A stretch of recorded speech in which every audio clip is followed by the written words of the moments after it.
What is your stance on human euthanasia?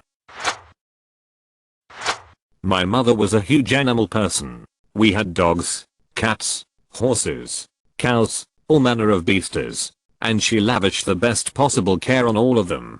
But when their quality of life dropped off at the end, when there was nothing left for them but a life filled with pain and sickness, she'd have them put down. She'd hold them in her arms, tell them they'd been the best, whatever, and say goodbye. That's how I was taught to deal with pets, and that's how I've always done it. When my mother got brain cancer, a GBM, which is effectively incurable, and after treatment options had been exhausted, I got to watch her starve to death on a morphine drip for close to a month. And all I could think during that period is how enraged she would have been if someone had done that to an animal. So yay. Euthanasia. 100%. Fuck this barbaric, gotta wait for you to suffer to death nonsense. What is the point? It's considered cruel to not put your pets down when they're suffering and there's no chance for recovery. But when it's someone who can actually ask for it themselves and consent, suddenly it's a horrible crime that must be stopped. Sorry, that's bullshit. I love grandma more than I love my dog, so why would I want to treat her worse? If a person is unable to have any quality of life, I believe they should be free to have a choice to stop living. I want it legalized before I get old. I can't make my kids suffer when I can't take care of myself. Legalize it. A person either has ownership of themselves or they don't. After watching my grandma trying to die peacefully, I took on a new stance on human euthanasia. All the meds that were supposed to help with pain just didn't work. Now this sounds awful, but I had to control myself from not grabbing a pillow to suffocate her. I just wanted it to end. My grandfather was just put to rest today. He had an appointment Monday at 11 o'clock. The nurse and doctor came to his home and helped him be comfortable and anxiety free. And then the doctor brought the cocktail and injected into his eye. The program deals with body removal and my grandmother arranged for a cremation. He lived in Canada and did it through MAID. He had terminal cancer and was suffering, essentially lying in bed for weeks on drugs to abate the pain. Not a way to live.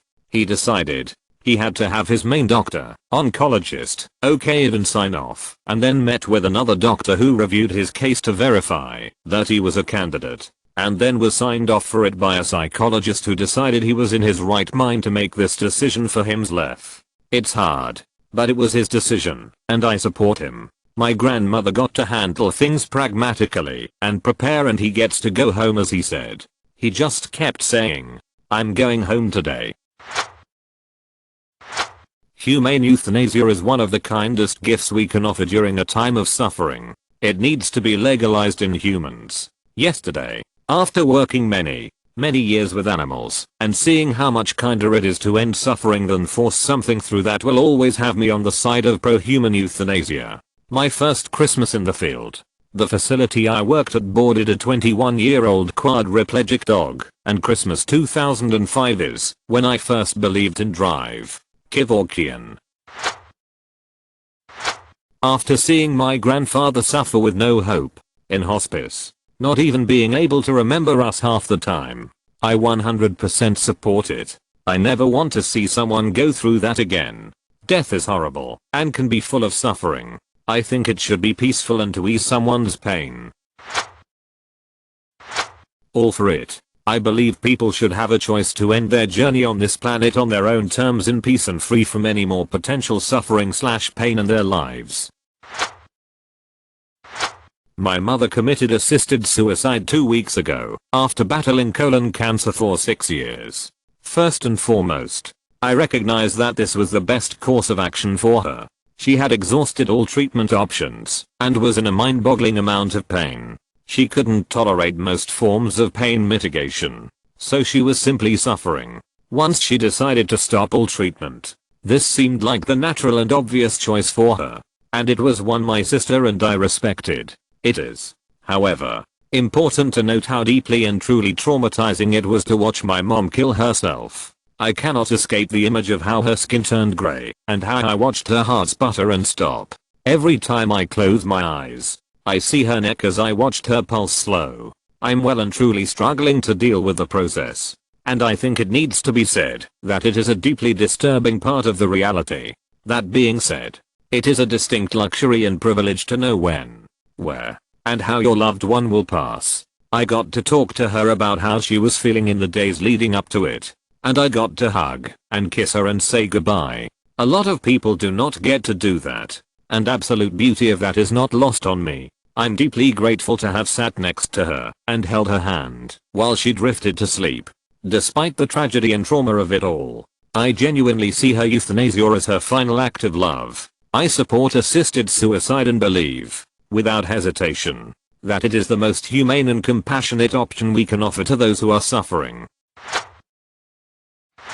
My grandmother has advanced dementia, and we are all wishing we could let her go peacefully instead of getting calls every time she throws a fit or eats her shit. She's not there anymore, so why should her body stay to rot in a nursing home? Human euthanasia would save my uncle and add thousands of dollars a month and give everyone peace of mind. My mom died this way. She was suffering terribly from ALS. She was able to die, being held by those who loved her. Right after we gave her the fatal dose, she said to me, "This is what I wanted. I'll miss you." In the face of a fatal disease, I believe everyone should have the right to decide how they want their ending to look instead of being forced to suffer a painful death. I'm fine with euthanasia the way it's regulated in the Netherlands. It is an option when explicitly requested by the patient when there is unbearable suffering that cannot be relieved by other means. There are very strict rules and protocols. And this is how it should be. Just for the record, I do believe, if you're for euthanasia you should also be for abortions. I'm for both. It would be a humane solution for someone needlessly suffering with no hope of getting better. My dad had a stroke 8 years ago. We've always been lower middle class and we couldn't afford to care for him as he was left extremely physically and mentally disabled.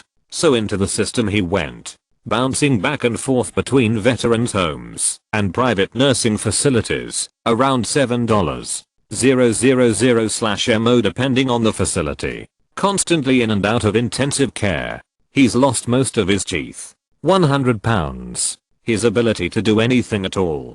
Last time I visited him, he laid silent for an hour just staring up. A week later he was in the ER with sepsis for easily the 40th time. It's incredible he makes it through that every time. The person my dad was died a long time ago. He's just constantly suffering and there is nothing anyone can do. He's been like this for a quarter of my life. It is absolutely the worst. I told my wife, if I'm ever in similar state, just end it. It's a terrible choice to have to make, but it's the only humane answer in situations like this. The euthanasia countries will be just fine. They have their own parents and economies and whatnot. What about the youth in America? Thank you for watching. If you enjoyed this video, don't forget to drop a like. If you would like to see more content like this in the future, subscribe and turn on notifications to be notified about future videos. Now check out one of these interesting videos.